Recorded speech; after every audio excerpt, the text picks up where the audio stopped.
Olá, pessoal. Hoje eu vou falar sobre três comandos, if, while e for, dentro do C. A gente vai ver como que traduz esses comandos do Python para C. As diferenças são pequenas, principalmente nos dois primeiros. O for envolve um pouquinho mais de trabalho. E para ilustrar esses três comandos, eu vou ilustrar três problemas. No fatorial, vamos implementar a função fatorial. Tá? E aqui vai entrar alguma coisa, né, o corpo da função. Eu vou implementar também uma função que implementa a sequência de collates, na verdade, que imprime a sequência de collates, então vou chamar de print collates, e outra função que imprime uma sequência de Fibonacci. Tá? Então, cada uma delas vai ilustrar um desses três comandos. Eu vou começar com if, usando a implementação recursiva do fatorial. Tá? E aqui eu estou utilizando funções porque o C obriga a gente a colocar todo o código dentro de funções, todo o código que usa algum tipo de estrutura de controle. Eu posso declarar coisas do tipo variáveis ou constantes de código fora de qualquer função, no corpo do módulo, no corpo do arquivo .c, mas eu não posso executar comandos que exigem algum tipo de lógica de programação, que façam loops, que tomem decisões usando ifs e coisas assim. Tá? Então, ou chamar funções, enfim, não dá para fazer nada muito complicado durante fora de uma função, né? Durante a declaração de um módulo. Então vamos relembrar a sintaxe de função, né? A função no C é declarada da seguinte maneira: eu coloco primeiro o tipo de saída. Se a função não retornar nada, existe um tipo especial para descrever essa situação que chama void. Então, o void representa uma função que não retorna nenhum valor. No nosso caso, o nosso fatorial vai retornar um inteiro e receber um inteiro. As outras funções que vão imprimir as sequências talvez devam ser funções void, porque elas não vão retornar nada. Tá? E o que o fatorial faz? Ele recebe um número e calcula o fatorial. Qual que é a execução, a implementação recursiva clássica de um fatorial? Se fosse em Python, o corpo da função seria assim: if n igual a zero, retorna 1, retorna o n vezes fat de n menos 1. Tá? Isso é Python. Aqui no meio, estou misturando, fazendo um híbrido das duas linguagens. Aqui no meio tem um bloco de códigos Python, é óbvio que isso não vai funcionar. Eu tenho que traduzir para C. E a tradução para C é muito simples, na verdade. O if do Python, ele usa a sintaxe diretamente do C, fazendo o mínimo de adaptação necessário. Tá? E qual que é esse mínimo de adaptações necessárias? Primeiro, é trocar dois pontos e indentação por abrir chave e fechar chaves, né? Um bloco de código delimitado por chaves. Então, coloco as chaves aqui. Tá? Eu vou deixar bonitinho assim. Eu poderia deixar essas chaves desalinhadas, cada um numa linha diferente. O código continuaria funcionando, mas vamos deixar bonitinho para ficar mais fácil de entender o código. Cada linha precisa terminar com ponto e vírgula. Então, tá aqui. E tem uma última diferença. Ele está apitando nessa linha. E o motivo aqui é o seguinte: a condição do if no C precisa obrigatoriamente ficar entre parênteses. No Python, esses parênteses são opcionais. No C, eles são obrigatórios. E, aí isso termina, né, a nossa implementação. Vamos testar aqui embaixo no main. Então, vou colocar alguns exemplos. Por exemplo, fatorial de 5, que vai receber um número inteiro calculado a partir de fatorial de 5. Posso colocar alguns outros exemplos de fatorial e, vamos lá, vamos executar e testar esse código. Tá? Então, primeiro preciso compilar o meu arquivo. Tá? Eu vou chamar o arquivo executável de main.exe. Tá? Essa convenção de usar .exe para descrever um arquivo executável é obrigatória no Windows. No Linux é totalmente opcional. Na verdade, ninguém usa, mas eu estou usando só para reforçar que esse é o executável do main.c. Mas se quisesse omitir a extensão, não teria problema nenhum. Tá? E para executar o main.exe, eu rodo esse comando ponto barra o nome do arquivo e ele mostra o fatorial de 5, que está certo, de 10, que eu acho que está certo, eu não sei qual que é o fatorial de 10.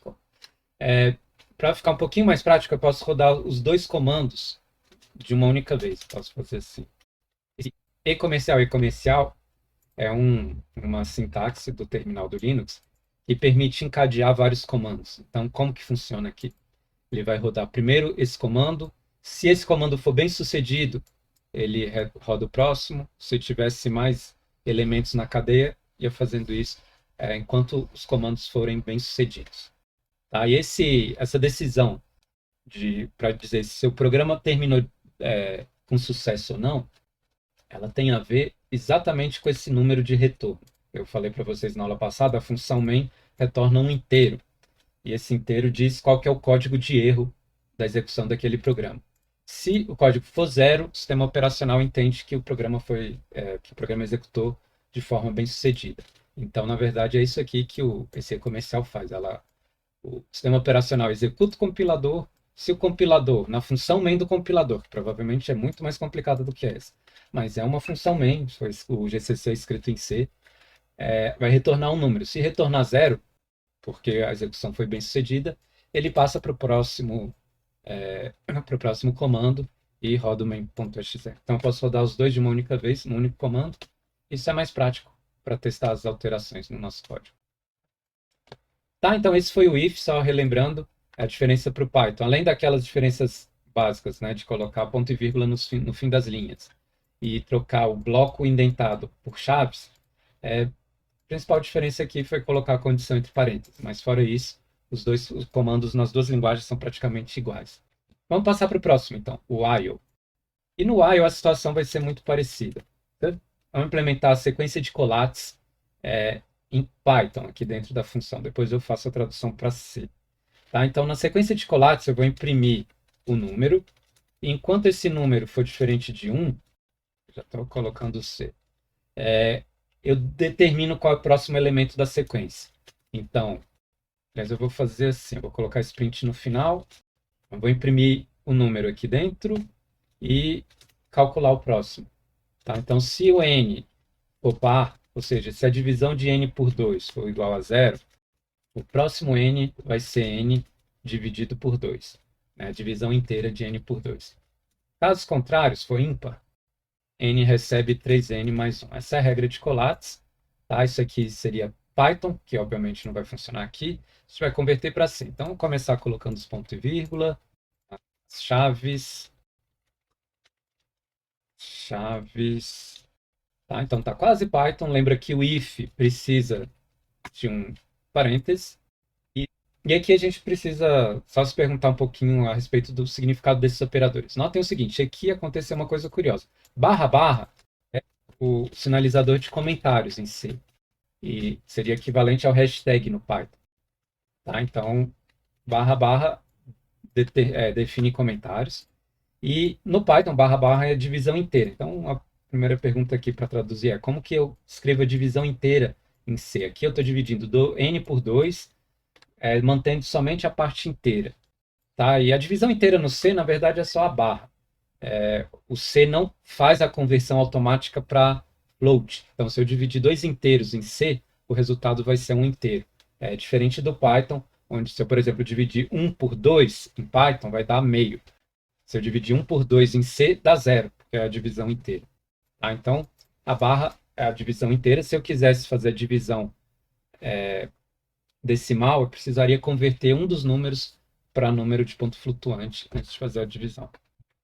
E a última mudança que falta fazer aqui, eu esqueci desse ponto e vírgula, é colocar os parênteses no while. Assim como o if, a condição do while em C também obriga o uso desses parênteses, tá certo? E quando eu salvo esse código, aparentemente os erros acabaram. Não acabaram, se eu tentar compilar, vocês vão ver que ele não funciona, porque a função print é do Python, não do C. Tá? Então, eu vou fazer o seguinte, eu vou adaptar para printf, e lembra que printf não funciona desse jeito, eu não posso simplesmente colocar um argumento aqui e esperar que ele vai imprimir o argumento. Printf pede sempre uma string de formatação, que diz, né, o conteúdo que vai ser impresso. Nesse caso, eu vou falar que é um número, e depois a quebra de linha, tá? Isso vai imprimir a sequência de collates. E ele não imprimiu porque eu não mandei ele imprimir a sequência de collates. Vamos imprimir aqui. Não, aqui printf. Print collates. Eu vou escolher um número qualquer aqui, e ele vai imprimir a sequência para esse número. Vamos de novo. Tá, então tem aqui 13, 40, 20, essa sequência de collates para o número 13. Tá? Então, recapitulando de novo, o while no C também é muito parecido com Python. As alterações são basicamente as mesmas do if, né? Colocar os blocos entre chaves, a condição entre parênteses e todo o resto funciona da mesma forma como no Python. Tá um pouquinho diferente, tem uma pequena diferença a mais que eu não mencionei aqui, porque é um recurso do Python muito pouco utilizado, que eu mesmo não discuti com vocês. O while do Python, a forma geral do while do Python é essa. Tem um else opcional. Tá? E o que, que esse else faz? Ele executa esse bloco se o laço terminar porque a condição foi violada. Se ele terminar de forma natural. Ele não executa o else se o laço terminar por causa de um comando break. Tá? Mas isso, enfim, ninguém usa. Bom, isso é muito raro, eu não estou falando que é inútil, ninguém usa, é mentira, eu já usei. Mas é muito raro, é considerado um conhecimento avançado de Python, e eu estou mencionando isso só para falar que o C não aceita esse else. Tá? Que não faz muita falta, para falar a verdade. Tá? Então esse é o laço while no C. E agora vamos para o último, for. E o for é o mais complicado de todos, porque o for não é simplesmente uma tradução sintática. Não é uma questão de estilo. A diferença entre o for do Python e o for do C é um pouco mais conceitual. Tá? Então eu vou começar implementando o Fibonacci usando o while, que não é ideal. Né? Vamos lembrar, em Python eu faria assim, né? N vezes. A gente criaria duas variáveis, x e y, inicializadas como 1 e 2, 1 e 1, desculpa. Aí imprimo x e faço a atualização do Fibonacci. O x, que representa a última variável, recebe o antigo último, ou seja, ele recebe y, e o y, aliás, ao contrário, o x representa a penúltima, recebe o antigo último, e o y, que representa a última, recebe a soma das duas anteriores. Né? Essa é a regra de Fibonacci. Essa é a implementação Python, que não tem uma tradução imediata em C. Tá? Então, para a gente chegar nessa tradução, eu vou trocar o for pelo while. Como que eu faria isso em Python? A gente poderia falar algo assim, quanto n for maior do que zero, faça isso, e no final eu decremento o meu n.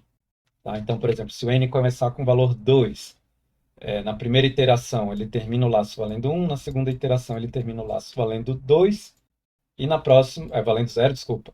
E na próxima, como n não vai ser mais igual a 0, ele encerra o while. Então roda duas vezes. Em geral vai rodar n vezes. Tá? Então, se eu fizesse isso aqui, a gente poderia traduzir esse código para C. Com alguns problemas. Vamos começar aqui. Print vira printf, isso a gente já viu. C não aceita esse tipo de declaração. Eu não posso declarar duas variáveis na mesma linha e atualizar as duas ao mesmo tempo, que nem está aqui. Tá? Eu posso até declarar duas variáveis na mesma linha, mas eu tenho que inicializar de forma independente. E o mais importante, eu não consigo atualizar as duas dessa forma aqui. Tá? Então, x recebe y e o y recebe x mais y. Vamos ver se isso dá certo. Spoiler alert, não. Aliás, não. Primeiro, não. Coloquei o fib. Vamos imprimir os 20 primeiros Fibonacci. Os 42, por que não?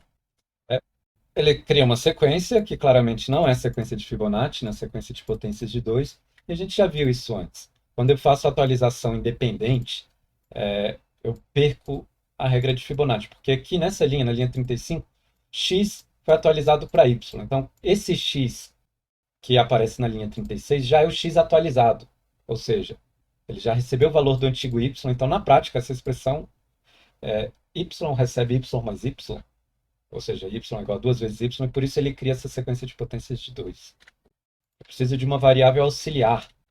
Eu não preciso inicializar com nenhum valor, tá? Então, se quiser, eu não coloco um valor inicial. E a ideia aqui é o seguinte, a variável auxiliar recebe x, atualizo x, e na soma eu escrevo com a variável auxiliar. Tá? Isso aqui vai dar o Fibonacci, certo? Então tá aqui a sequência de Fibonacci crescendo. Eu vou deixar ela um pouquinho menor, para não vazar. Tá, esses aqui são números de Fibonacci, de fato. 1, 2, 3, 5, 8, 3, 21, e assim por diante. Eu quero mudar um pouquinho a lógica. Aqui eu estou usando uma variável n como uma espécie de contador que vai decrementando. É comum a gente incrementar os contadores mais do que decrementar. Eu vou escrever isso aqui, é mais uma questão de estilo do que uma necessidade em si. E se eu fosse realmente implementar o Fibonacci usando o while, eu manteria do jeito que está. Tá? Mas só para uma questão de, vocês vão entender já já, uma questão de estilo, e para ficar mais parecido com a maioria dos códigos que a gente, né, a maioria das situações onde a gente usaria o while, eu vou usar essa ideia de que o contador começa zerado e ele vai incrementar, né, então enquanto o i for menor que n, para rodar n vezes, ele vai incrementar a cada iteração por 1. Tá? Então essa vai ser a estrutura que eu vou usar. Tem o i contando o número de iterações desse laço. Então eu começo com 0 iterações, rodo até enquanto ele for menor que n, ou seja, eu quero rodar n iterações, e incremento o contador no final de cada iteração. Essa é uma estrutura muito comum de contadores, né? Uma maneira como contadores aparecem no código. E o laço for do C é justamente um atalho para essa estrutura comum. A gente junta, eu tenho 3 linhas que lidam com o contador. Eu tenho essa linha que inicializa o contador, essa linha que incrementa o contador e essa que faz o teste do contador dentro do while. Eu posso juntar as 3 no laço for. O laço for é basicamente isso, ele é uma espécie de atalho para um while que cria um contador. Então eu coloco a primeira linha aqui, a condição no meio e a segunda linha no final. Tá? Essa é a estrutura do for do C. E quando a gente executa, vocês veem que o comportamento é o mesmo. Tá? Então, o laço for do C é diferente do for do Python. O for do Python itera em cima de uma sequência. Por isso que a gente usa for in range n. O Python cria uma sequência de números de 0 até n-1, usando a função range, e o comando for simplesmente vai andar em cada número dessa sequência. Ele vai criar uma iteração por elemento da sequência. No C, o for é mais parecido com um while transformado, onde ele controla uma variável contadora. Bom, tipicamente é assim, né? E a primeira parte do for serve como inicialização do contador, a segunda é a condição de parada do laço, e a terceira parte é o incremento. Então a gente junta as 3 aqui dentro dos parênteses, e esse é o laço for do C. Tá? Então esse aqui é um contador de 1 até n. Tá? Essa estrutura é muito comum, então vale a pena né, se familiarizar com isso, estudar algumas pequenas variações. Né? Eu poderia fazer algumas pequenas diferenças aqui. Eu poderia fazer meu contador começar em 1 e andar até menor ou igual a n. Tá? O código continua funcionando da mesma maneira. Poderia fazer várias alterações. Eu poderia fazer ele começar no n e decrementar a cada iteração. Tem várias variantes, mas essa aqui é a variante talvez mais clássica. Né? A gente começa a contar a partir do 0 até o número de iterações desejado. Só para mostrar o valor do i aqui, eu vou colocar no meu printf o número da iteração. Então, vai ser assim, cada linha eu vou imprimir o número da iteração e o valor do Fibonacci daquela iteração. Então, eu quero passar o contador para o primeiro elemento, primeiro ponto de formatação, e o valor do Fibonacci para o segundo. Tá? Quando a gente roda esse código, agora ele mostra, né, cada elemento da iteração e o Fibonacci correspondente. Então é isso, gente. Esses são as 3 estruturas de comando básicas do C, as 3 estruturas de controle de fluxo de execução, o if, while e for. Próxima aula eu vou falar sobre entrada de dados no C. Então, seria equivalente à função input do Python. É um pouco mais complicado no C, na verdade, é consideravelmente mais complicado se a gente for um pouco mais a fundo nos detalhes, mas isso é necessário para a gente criar esse vocabulário básico para conseguir traduzir alguns problemas simples do Python para C. Então, a gente já sabe criar funções, já sabe declarar algumas variáveis numéricas simples, né, com inteiros, ponto flutuante. E agora eu mostrei para vocês as estruturas de controle, if, while e for. Tá? Então, aos poucos, a gente vai aprender o feijão com arroz, né? Todos os comandos básicos da linguagem, vai conseguir criar algumas coisas interessantes em C. Tá? Então, é isso, gente. Até mais, pratiquem e na aula a gente continua a discussão. Um abraço.